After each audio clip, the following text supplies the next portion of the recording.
પ્રશ્ન થોડાક છે એ લઈ લે, પછી આપણે આખો વિષય શરૂ કરીએ. હાલમાં મર્યાદિત કક્ષાના વૈષ્ણવ અન્ય કોઈ વૈષ્ણવના ઘેર પ્રસાદ લેવા પંક્તિમાં બેસતા હોય ત્યારે ઘેરથી પેન્ટ શર્ટ પહેરીને જાય, ત્યાં જઈને પેન્ટ શર્ટ ઉતારીને ધોતી બંડી પહેરીને સ્નાન કર્યા વગર પ્રસાદ લે છે. અપ્રસમાં નહાવાથી થાય છે કે માત્ર ધોતી બંડી પહેરવાથી થાય છે? અપ્રસ નહાવાથી થાય છે, ખાલી ધોતી બંડી પહેરવાથી થાય છે? આમ ન કરતા પેન્ટ શર્ટ પહેરીને જ પ્રસાદ લઈ લેવામાં શું અપરાધ પડે તે વ્યક્તિ સમજાવવા નમ્ર અરજ છે. આ વાત જે છે એ દરેકને આચાર જે છે એ દરેકનો પોતાનો વ્યક્તિગત વિષય છે. જેને જે રીતે આચાર પાલન કરવો હોય એમાં કોઈ સાર્વત્રિક નિયમ ન હોઈ શકે. કોઈને ધોતી બંડી પહેરીને પ્રસાદ લેવાનો આગ્રહ છે તો આનંદથી લઈ શકે, એમાં શું કામ કોઈ બીજાએ વાંધો લેવો જોઈએ? આગ્રહ છે કોઈને નાહીને લેતા હોય તો નાહીને લે, નાહ્યા વગર ન લે તો ધોતી બંડી પહેરીને લે અને પેન્ટ શર્ટ પહેરીને લે. એ તો બધાનો પોતપોતાનો આચારની વાત છે. જેને આચાર સાથે સંબંધિત પ્રશ્ન છે એમાં અપરાધનો કે કોઈ સવાલ નથી. પુષ્ટિ માર્ગીય પ્રશ્ન નથી, આચારનો પ્રશ્ન છે. કોઈ સારો આચાર રાખીને રહેતું હોય તો સારી વાત છે, ઉલટાનું સમર્થન કરવું જોઈએ. એમાં કોઈ બીજો કોઈ બહુ મોટો પ્રશ્ન નથી.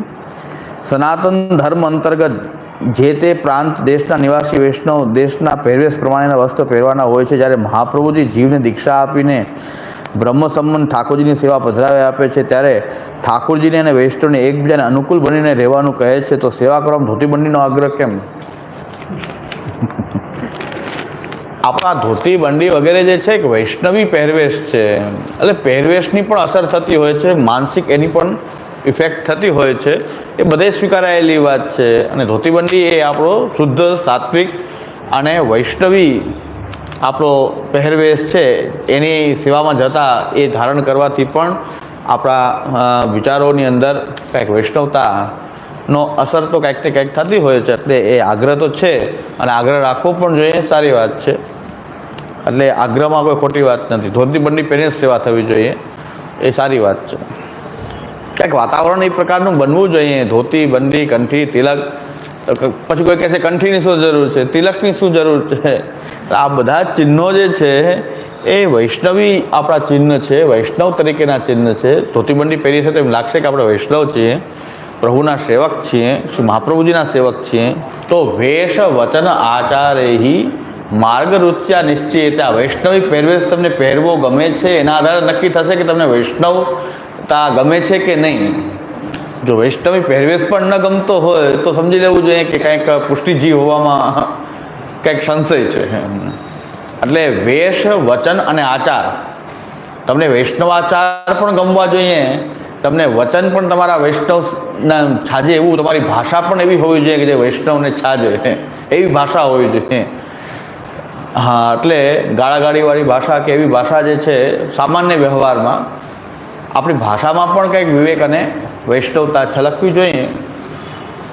આપણી બોલી પણ એવી હોવી જોઈએ કે ભગવત કૃપાથી, શ્રી મહાપ્રભુજીની કૃપાથી, એવો ઉલ્લેખ આપણા બોલીમાં પણ ચાલતો હોય તો એ આપણને પણ કંઈક સજેશન આપે છે કે અહંકાર આપણો જે છે એ થોડો ડાયલ્યુટ થાય અને ભગવત કૃપાથી જ બધું થઈ રહ્યું છે. એ આપણા વેશ વચન, વેશની અંદર પણ ધોતી બંડી આદિ જે વેશ છે એ ગમવા જોઈએ, પ્રિય લાગવા જોઈએ, કારણ કે આપણે વૈષ્ણવ છીએ. તિલક કંઠી આદિનો પણ આગ્રહ હોવો જોઈએ. તો વેશ વચન અને આચાર ત્રણેયથી નક્કી થશે કે આ જીવ પુષ્ટિ જીવ છે કે નહીં. એટલે કે માર્ગ રુચિ એની નક્કી થશે કે પુષ્ટિ માર્ગમાં એની રુચિ છે કે નહીં. એ આ વેશ વચન અને આચારથી નક્કી થાય છે. જીવ તો અંદર કેવો છે કોઈ જાણી શકતું નથી, પણ અત્યારે વેશ વચન અને આચારથી પરીક્ષા થશે કે આ પુષ્ટિ જીવ છે કે નહીં, એની માર્ગમાં રુચિ છે કે નહીં. વર્ણાશ્રમ ધર્મ પાળતા પાળતા ઠાકોરજીની સેવા કરવાનું વિધાન છે, યથા દેહે તથા દેવે. પરંતુ સેવા દરમિયાન ધોતી બંડી પહેરીને સેવા કરવી અને પ્રસાદ પણ ધોતી બંડી પહેરીને જ લેવું એવું વિધાન શ્રી મહાપ્રભુજી શાસ્ત્રમાં ક્યાં વિધાન છે તે પ્રાપ્ત થતું નથી. તો આપશે તેનો ખુલાસો કરવા. અને પુરુષો ધોતી બંડી પહેરવી પડતી હોય તો સેવા દરમિયાન સ્ત્રી વૈષ્ણવને કેવા વસ્ત્રાદિ પહેરવાનું વિધાન છે તે સમજાવવા વિનંતી. અતઃ સનાતન ધર્મ અંતર્ગત જે તે પ્રાંત કે દેશ પ્રમાણેના વસ્ત્ર પહેરવાના હોય છે તો દરેક પ્રાંતના વૈષ્ણવને ધોતી બંડી જ પહેરવી અને સ્ત્રીઓએ સાડી જ પહેરવી એવો નિયમ છે શાસ્ત્રીય રીતે જણાવવું. મારવાડી વૈષ્ણવની વાર્તા. જો વૈષ્ણવના પહેરવેશ તો જે છે એ આ જ છે ને અહીં મહાપ્રભુજીએ આવું કહેલું છે, દરેક જગ્યાએ વસ્તુ મહાપ્રભુજીએ કહેલી છે એમ નહીં, પણ જે મહાપ્રભુજીના વખતથી જે પરંપરા છે એ મહાપ્રભુજીના વખતથી ચાલતી આવતી પરંપરા છે અને એ હજી સુધી પાલન કરવામાં આવી રહી છે. તો લખેલું હોય તો જ મહાપ્રભુજી કહેલું છે એમ નહીં, કંઈક પરંપરાઓથી પણ નિશ્ચય થતો હોય છે. તો પરંપરાથી, અને સારી પરંપરા છે, એમાં કોઈ વિપરીતતા નથી. ધોતીબંધી પહેરવું કંઈ ખરાબ વાત તો નથી કે પેન્ટ શર્ટ પહેરીને કોઈ સેવા કરે. જેવી રીતે ઠાકોરજીને શું વસ્ત્ર ધરાવવા, એ જે ઠાકોરજીએ શું વસ્ત્ર ધરાવવા એ પરંપરાથી જે નિશ્ચય થયેલો છે એ વસ્ત્ર ધરાવવા. ગમે તે આપને ઈચ્છા પડે જીન્સ ને ટી શર્ટ ઠાકોરજી ન ધરાવી શકાય.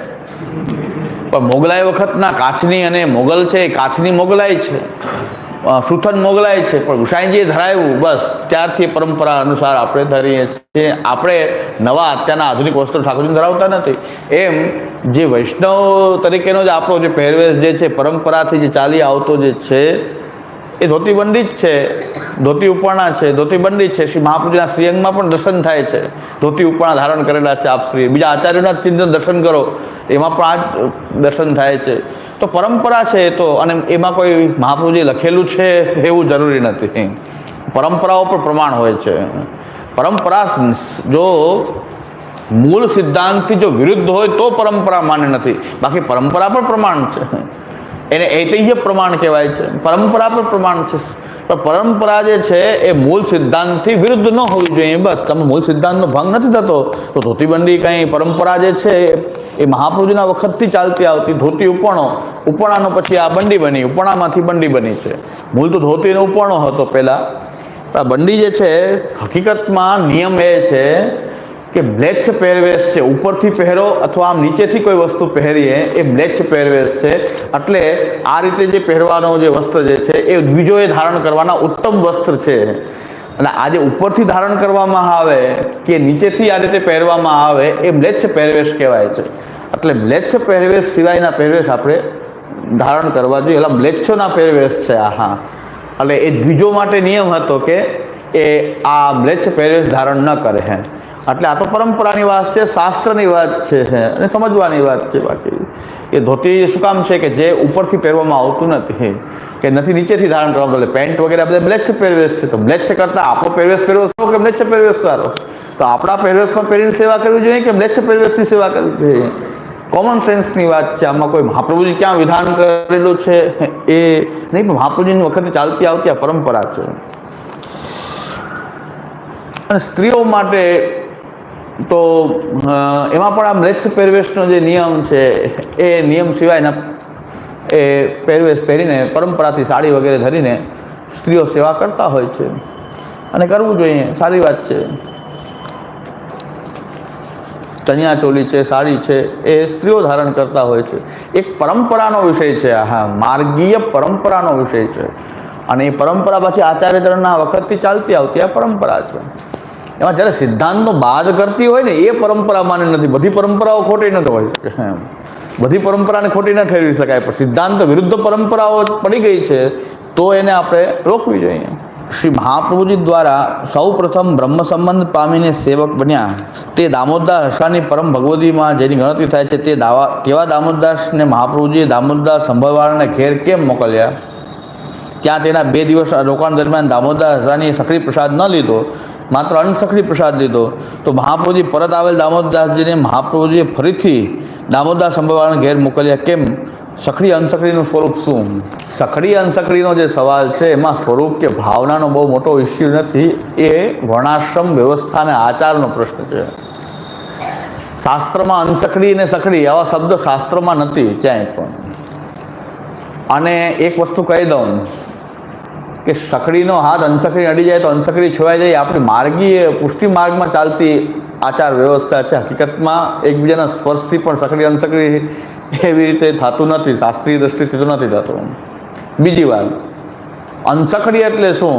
શાસ્ત્રમાં એમ કીધું છે કે ડાયરેક્ટ પાણી અને અન્નથી જે પાકે, આંચ, પાણી અને અન્ન, એ 3 વસ્તુથી જે પાકે એ જે રસોઈ જે છે એ દ્વિજ જે છે, બ્રાહ્મણ જે છે એ અબ્રાહ્મણ બીજા કોઈ નહીં એ એવી રસોઈ લઈ શકે નહીં. ત્યાં આ રીતે પાકના પ્રકાર બતાવ્યા છે. જલમાં અન્ન પાકે અને ઘીમાં પાકે. જે વસ્તુ ઘી ઘૃત પાક જે છે એ ઘાતપક વસ્તુ જે છે એ અનસકડી, આપણી ભાષામાં પુષ્ટિ માર્ગમાં રૂઢ શબ્દ છે અનસકડી સકડી, પણ છે એ કોઈ શાસ્ત્રીય શબ્દ તો નથી. પણ શાસ્ત્રમાં વ્યવસ્થા તો છે કે શૂદ્રના હાથનું પણ શું શું લઈ શકાય, કોરું અન્ન લઈ શકાય, ધાણી લઈ શકાય, શૂદ્રનું પણ કહે છે કે શાસ્ત્રમાં લઈ શકાય છે, શૂદ્રના સ્પર્શનું પણ લઈ શકાય. અને ઘીમાં પાકેલી વસ્તુ જે છે એ ક્ષત્રિય કે બીજા દ્વિજ હોય એના અતિ ઘીમાં પાકેલી વસ્તુ લઈ શકે બ્રાહ્મણ. એટલે એ પ્રકાર બતાવેલા છે. એ પ્રકાર આપણે તો સેવામાં સકડી અનસકડી દૂધઘરના રૂપમાં સેવામાં છે. એ ઠાકુરજી માટે નથી, સમજી લેજો.